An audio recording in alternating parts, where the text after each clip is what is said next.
Hey guys, happy week 6. So this one is going to be my safety video. I know that the videos on our in module 1 for the safety stuff talked about, positioning yourself in your office. Well, unfortunately, I don't have an office, but positioning yourself to where that you can escape and in case of an emergency, or positioning yourself in case there's an escalation with a client or something like that, so therefore you can get the proper help or remove yourself from the room. Well, I want to talk about 3 different safety things that our building uses. On the CDC side, which is usually the smaller kids, they have breast milk.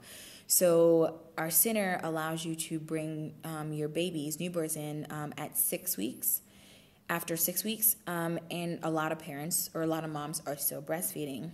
And so one of the protocols is that when they bring the bottle in, they have to have on the label the name of the child, last name, first name, the date that mom pumped, and the actual date that the bottle is being used for. So like today, it would be marked 7 February 2018, and the day that she pumped it, so whatever day that she pumped.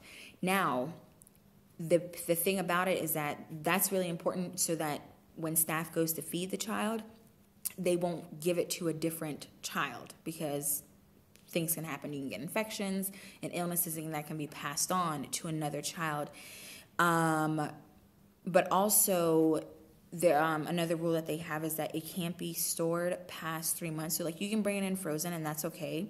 But the date can't be past 3 months. So if you pumped, 3 months in a day, you can't bring that frozen breast milk in, and we cannot give it to. So if you bring it in, we cannot actually give it to your child. Like, we will send it back home with your child when you pick up. The second thing that I wanted to talk about, and this is the whole building wide, it's called a 2-minute drill, and we do those drills once a month, and you have 2 minutes from a point of injury, and usually it's referring to, like, if a child is having an asthma attack, if they need an EpiPen or anything of those recovery meds that I spoke about a few videos ago.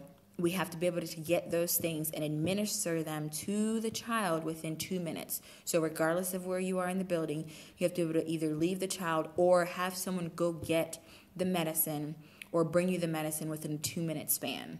And so we do those drills, and they're very obviously exciting and fun because it's not a real-life incident, but I'm sure that in a real-life incident, we would obviously take it seriously.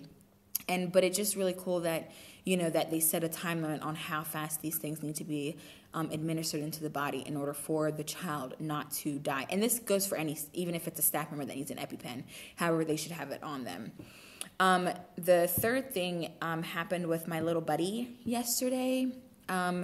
Since he's new, like I said, he's new to the program, and so they haven't diagnosed him yet, so we can't physically, mentally, emotionally treat him any differently than we do the other kids. We can, obviously do a little bit of different things to, like, calm him or to change a behavior, but we can't say, oh, this is why we're doing it because he suffers from this. We can't use those terms. And so yesterday he had probably the biggest tantrum, moment, meltdown, whatever, verbiage you'd like to use, and just started destroying things. And he just started pulling out all kinds of toys and Legos. I mean, he dumped 2 bins of Legos, and it doesn't seem like a lot, but when a child is having that moment, we have to remember that we also have, 60, 70 other kids in that vicinity, and that we have to be able to separate him or remove the other kids through that. And so he's throwing these Legos and toys and then moves to a different section and starts doing that. And so one of the safety things that we do is that usually 2 staff members gets involved with the one child, and then the other staff members moves the other kids out of the area, and then we just basically confine the child to the specific area, because unless it's like a violent thing where they can harm them or harm themselves, we can't physically remove them from the area, but we just contain them, and that's one of the safety things we have so that no other child can get hurt in the process.